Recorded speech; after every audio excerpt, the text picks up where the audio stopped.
కిరణ్ అబ్బవరం గారు ప్రొడ్యూసర్‌గా మారి చేసిన సినిమా 'తిమ్మరాజుపల్లి టీవీ'. ఈ సినిమా అయితే లాస్ట్ వీక్ థియేటర్స్‌లో రిలీజ్ అయింది. ఈ సినిమా అంతా చూసాక ఈ సినిమాలో అంతగా ఏముంది అనే ఫీలింగ్ అయితే నాకొచ్చింది.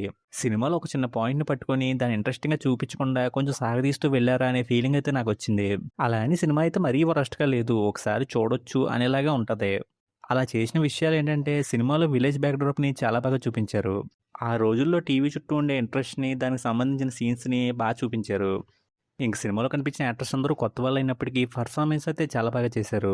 మెయిన్‌గా హీరోయిన్ వాళ్ళ అన్నయ్యగా కనిపించిన అతని పర్ఫార్మెన్స్ అనిపించింది. అలాగే హీరోయిన్ కూడా చేసింది. హీరోయిన్ నాన్నగా చేసిన అతను కూడా చేశాడు. అలాగే ఊరు పెద్దగా చేసిన అతని పర్ఫార్మెన్స్ కూడా నాకు నచ్చింది. ఇంక ఈ సినిమాలో పాయింట్ అయితే ఇంటర్వల్ దగ్గర స్టార్ట్ అవుద్ది.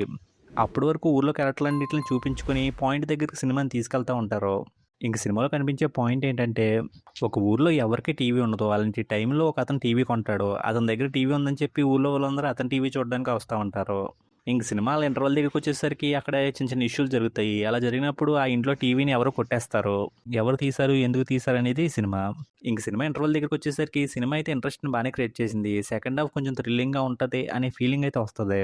ఇంక సినిమా సెకండ్ హాఫ్ స్టార్ట్ అయ్యాక సినిమాలో ఉన్న హీరో 2 వారాల్లో టీవీ ఎవరు దొంగిలించారో కనిపెడతానని చెప్తాడు. అసలు చిన్న క్లూ కూడా లేకుండా టీవీ ఎవరు దొబ్బరనే విషయం ఎలా కనిపెడతాడో అనే ఇంట్రెస్ట్ అయితే బానే క్రియేట్ అయింది. కానీ ఆ పాయింట్‌ని ఇంట్రెస్టింగ్‌గా ముందుకు తీసుకెళ్లేలా సినిమాలో అయితే సీన్స్ లేవు. సినిమాలో ఉన్న 4, 5 క్యారెక్టర్ల మీద డౌట్‌ని అయితే క్రియేట్ చేస్తారు. వీడే తీసుంటాడు అన్నట్టుగా ఓ సీన్ వస్తది. వాడే తీసాడు అన్నట్టుగా ఇంకో సీన్ వస్తది. కానీ హీరో ఏదో కనిపెడుతున్నాడు అన్నట్టుగా సీన్ అయితే రాదు.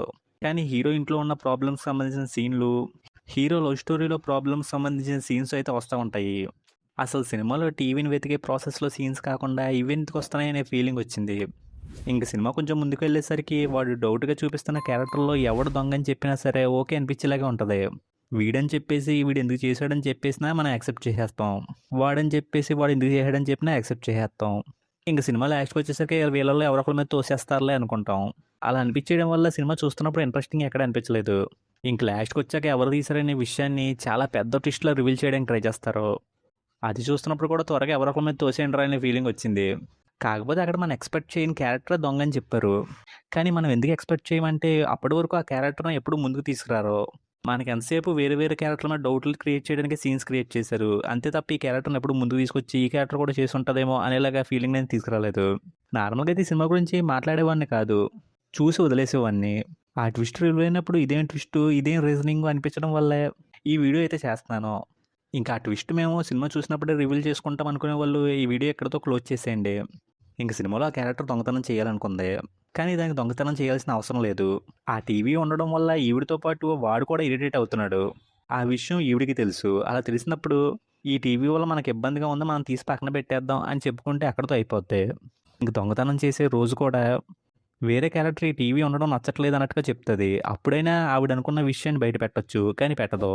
ఇంక ఈవిడ ఈ పని చేయడం వల్ల ఊర్లో చాలా గొడవలవుతాయి. అయినా సరే ఈ విషయాన్ని రివీల్ చేయదు. ఇంకో సీన్‌లో ఆవిడకి దగ్గరగా ఉండే క్యారెక్టర్ ఏం చెప్తదంటే, ఒకవేళ టీవీ దొరికినా సరే ఆ టీవీని ఇంట్లో ఉంచను. నేను తీసుకెళ్ళి అమ్మేస్తానని చెప్తాడు. అప్పుడైనా సరే పక్కకు పిలిచి నేనే చేశానండి. ఇలా చేద్దామండి అని చెప్పదు. ఇంక సినిమాలో ఉన్న హీరో క్యారెక్టర్ ఎలాగోలానే ఈవిడే దొంగని కనిపెట్టిన తర్వాత నాకు ఫ్రీడమ్ లేకపోవడం వల్ల ఇలా చేశానని చెప్పుద్ది.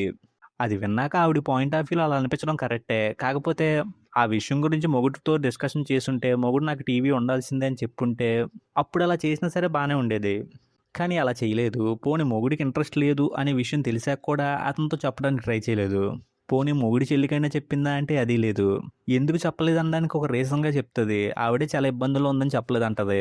అసలు ఈవిడ టీవీ దాచడం వల్లే ఆవిడ ఇబ్బందులు పెరుగుతాయి. ఇంకా ఆవిడ వల్ల ఊర్లో అంత రచ్చ అయితే పెద్ద ఆవిడదేమి తప్పు లేదు. మనదే తప్పు అన్నట్టుగా ఊర్లో వాళ్ళందరూ రియాక్ట్ అయ్యి సినిమాకి హ్యాపీ ఎండింగ్ ఇస్తారు.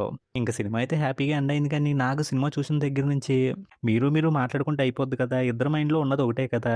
అది మానేసి ఇంత రచ్చ చేయడం అవసరమా అనే ఫీలింగ్ అయితే వచ్చింది. పోనీ సినిమాలో ఈ ఇన్వెస్టిగేషన్ ప్రాసెస్ అన్నా కొంచెం ఇంట్రెస్టింగ్‌గా ఉండుంటే ఇలా అనిపించదునో, అనిపించకపోదునో తెలీదు. అది ఇంట్రెస్ట్ లేక ఎవరి మీద తోస్తారా అని వెయిట్ చేసినప్పుడు ఇలాంటి విషయం రివీల్ అయితే నాకైతే తీసుకోవడానికి చాలా కష్టంగా అనిపించింది.